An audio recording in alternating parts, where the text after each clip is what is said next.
Welcome to Doctors at Work. My name's Matt Daniel, and this podcast is about doctors' careers. It's part of my mission to help others create successful and meaningful careers. And today I'm having a discussion with Jason Cottle, who is a postgraduate Year 3 doctor, and actually we're talking about how you might define career success. As doctors, career success means different things to different people.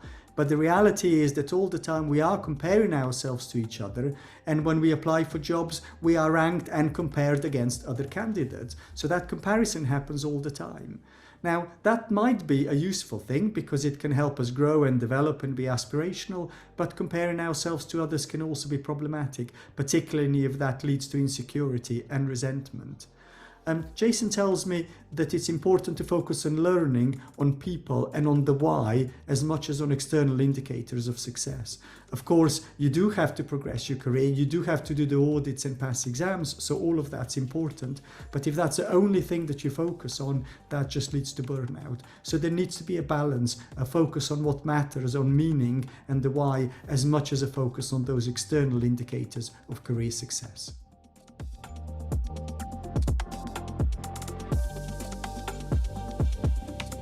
So, welcome, Jason. Tell me a little bit about yourself. Hi, I'm Jason Cottle. I'm a junior doctor. I'm post-foundation years, currently in an F3 or postgraduate year 3, working as a medical education resident in Australia.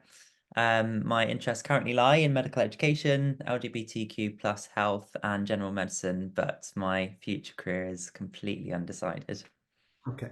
And I invited you to talk today about how one defines career success. And I'd be interested in hearing maybe about the decisions that you've made and what you've thought about. And then maybe also we can spend some time talking about what are you thinking about at the moment, because there'll be lots and lots of people in exactly the same position as you are. And they probably all think that they're unique, and they probably all think that they're the only person that's having these thoughts. So it'll be really useful sort of to try and look at some of the things that you thought about. Yeah. So, I mean, how do we define career success in the medical profession?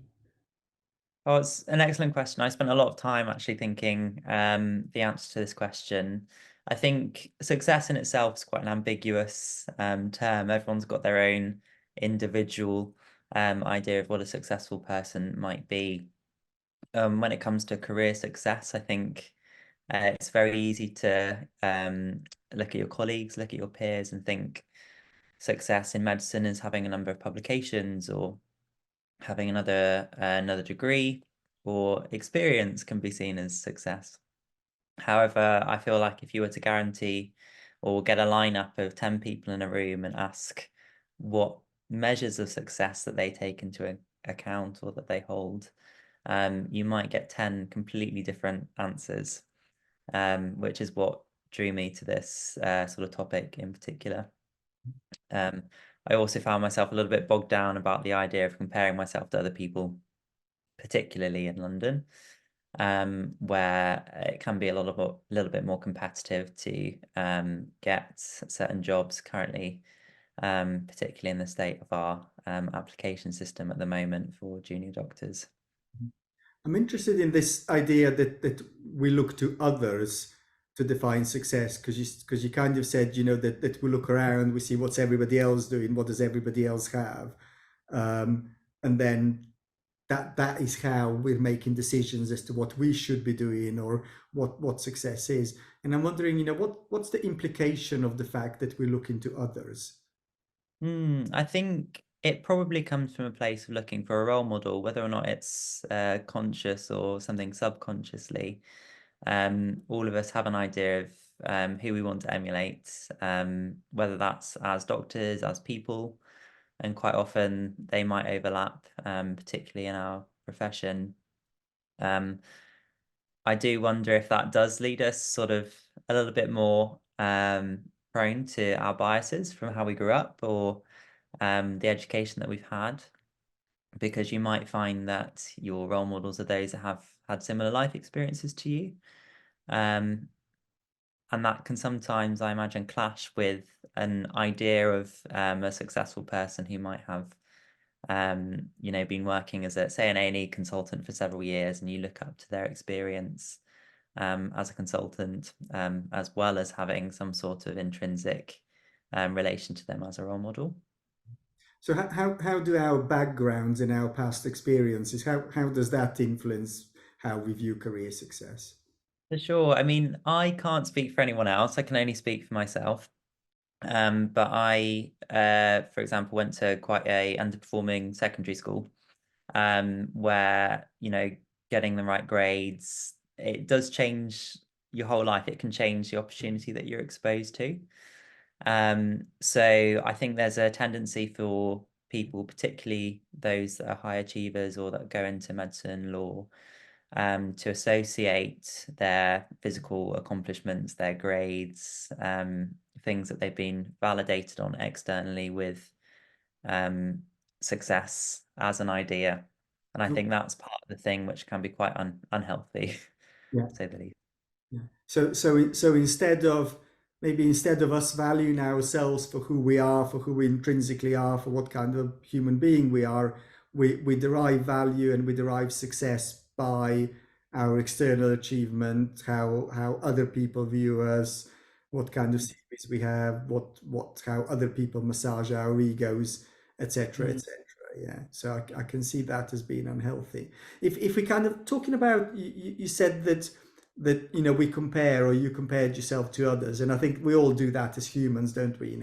We compare we compare ourselves to each other, and I'm interested how's that helped you and how's that hindered your career decision making?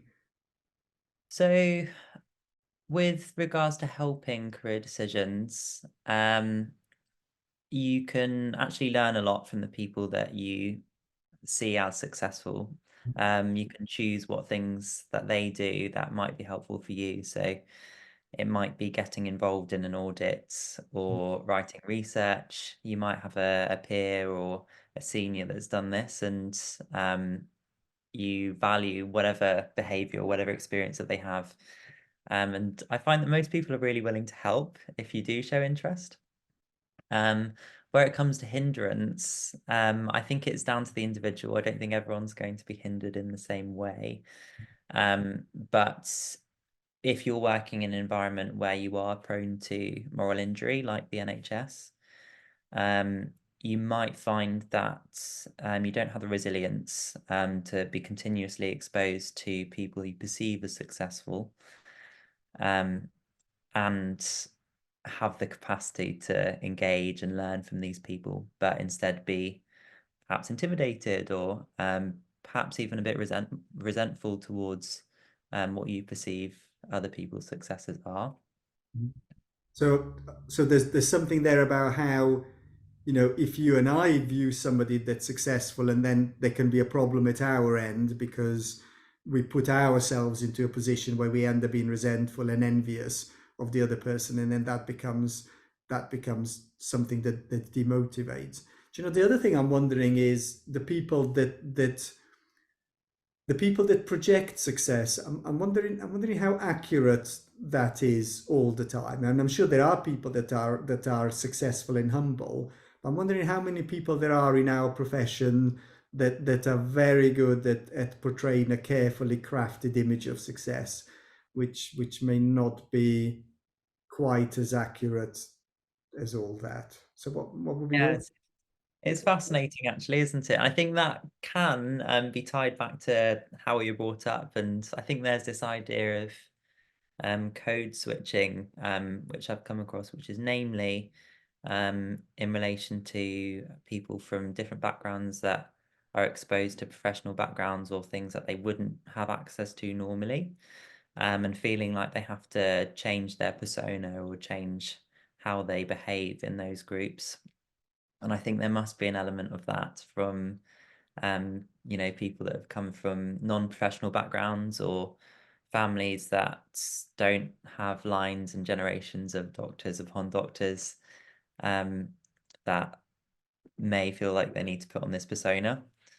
I don't know. Do you think there's any other sort of reasons why people put on this persona of success or? Kelly, maybe the reason why I asked the question is that I took quite a lot of surgical trainees, okay, and inevitably they come and say everybody's so much better than me, and okay, so that the first person said that to me, And the second person said, everybody's so much better than me. And I kind of say, okay, well, I've got two of you that are really crappy and everybody else is so much better. So that by the time I get to the 100th trainee, and they sort of say, do you know what, everybody's so much better than me. And I kind of say, do you know what, I've got another 99 people that I've spoken to who all think that everybody else is better than them. So I have to say, from my experience, and this is experience, not a randomized controlled trial, there's an awful lot of people out there who think that everybody else is better than them. Okay. So and actually, yeah, I think that's a fact. Yeah, I think it's a fact that there's an awful lot of people who think that everybody else is better than them. So I suppose the question is, where does that come from? I hope you're enjoying the show. Please click subscribe so you'll be notified when new episodes become available. This podcast is part of my mission to help doctors create successful and meaningful careers. You can be part of that mission too by forwarding this show to one person who you think might benefit from listening. Thank you. Now on with the show.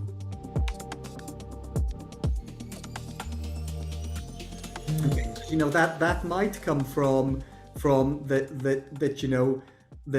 those people, those trainees, they're humble, and they don't have big egos, and they're focused on learning and they want to make a difference. So it might come from them. So if you think there's a hierarchy, or this person's brilliant and I'm not, so that hierarchy might come from the bottom, as in, I don't think that I'm very good, therefore I put the person it's in a position of authority and power and expertise. And that might be good or it might be bad, as you said, because it might be good because that might motivate you, but it might be bad because you might become resentful. I suspect that a lot of it happens from the top as well, as in that people go in and people portray an image of competence, an image of perfection, and then that pushes everybody else into imperfection. Yeah. So if I go into the workplace and I say I'm perfect, I'm brilliant, I'm the world's most amazing surgeon, then what happens is I push everybody else into a position of imperfection. Okay. And then I've done that. Yeah. Sort of. But so I suppose the next question is then, why would somebody go into the workplace projecting an image of perfection? Well, maybe you really are perfect. Maybe it's then, it's my insecurities that mean that I go into workplace projecting that. Perhaps, as you say, I feel insecure because, maybe the person hasn't had a professional background, or the person feels inadequate, or they themselves have a low self-esteem. And then you overcompensate by trying to project this overconfidence. And then we've got the people that come and sort of say, everybody else is so much better than me. But in reality, those people in the workplace probably think, oh, everybody's so much better, therefore I need to compensate. And therefore I pretend that I'm brilliant whilst all the time worrying that I'm not very good. And, the world is full of people who all think they're not very good, but they all project an image of perfection because that's a compensatory reaction for the fact that they don't think that they're very good. I don't know. Thoughts? Yeah, no, there's a lot to unpack there, isn't there? I think I would like to think no one is projecting an idea of or a version of themselves that's perfect with an intention to make others feel perhaps that they aren't. And I know that not many of the people I've worked with, if any, come from that point of view. But it is interesting. I think we all like to try to be our best selves at work and try to be the most competent that we can be within our limits. And I think that's reasonable to aspire to. The thing that I found interesting was the number of your trainees that say to you that, they feel like everyone else is better than them. And it made me think of how we currently rank and how we currently apply for jobs. I mean, medical students are ranked on a decile of the top 10% and the bottom 10%. And although we're all competent to do the job, it doesn't surprise me at all that, some people might come away from medical school, which is obviously the first step in our career for a lot of us. It doesn't surprise me that they may come away with an idea that they aren't as good as the, other however many percent that they've studied with. So it's a combination of quite complicated factors, isn't it? How does that the people are getting ranked, or you do your MSRA, and you get ranked on that, and medical students, etc. So how does that affect people's careers decision making, do you think? I would worry that if someone didn't get a particular rank at medical school or in an exam, that they wouldn't feel adequate enough to perform the job. And at the moment, I feel like we have a lot of very competent doctors out there that aren't able to, for whatever reason, for social reasons, for family or health reasons, aren't able to do the check boxes that we're expected to do in order to get to the first loop of an application for a job. Um, so it doesn't surprise me at all that I imagine quite a few number of people um, are put off from applying to specialty jobs. It's an interesting There's been an interesting change. If I think for when I was at your stage, then largely you got a job because of who you knew, and because you were good at the job. Mhm. And the advantage of that system is you got a job because you were good at your job. Yeah, people knew that you were good. People already worked with you, they knew you, and you got a job because they knew you, because you'd done the job and you were good at the job. So in many ways, the kind of like the external assessments, like MSRA, for example, or how many audits, whether you've done 4 audits versus 3 audits, like that kind of stuff didn't really matter, because fundamentally people worked with you and people knew what you were like. Yeah. But the downside was that, of course, that meant that by and large you got a job where you already were. Yeah, Mhm. sort of, because like, if I did my training in the Midlands, people in the Midlands knew me, and of course, I was likely to get a job in the Midlands because people knew me and I did a good job. Could I get a job in Scotland or London or Manchester? Probably not, like, because people there didn't know me. It would be an anonymous person on a CV, and I probably wouldn't get a job there. In fact, most people wouldn't even be applying outside of the region. So the advantage that you've got now is it allows much greater mobility. Okay. Um, Although weirdly, that might be a problem, because I think a lot of trainees now sort of complain about the fact that they've been moved all around. Whereas, like when I was at your stage, I probably wouldn't have much of a choice, because I'd get a job where people knew me. So I would struggle to move, because, chances are I'd get a job where people knew me. Um, but the kind of the current system is probably, in many ways, it's fairer, because everybody has an equal chance, but it's fairer. People are judged on ranking and MSRA and how many audits you've done, rather than people being judged on how good you are at your job, which is what used to happen. Yeah. Can I ask, when you were, applying for the same hospital, for example, do you remember feeling limited at the time that you couldn't, or you felt you couldn't apply to other places around the country, or was that not something that was um, big on your um, mind? would I it just people by and large didn't.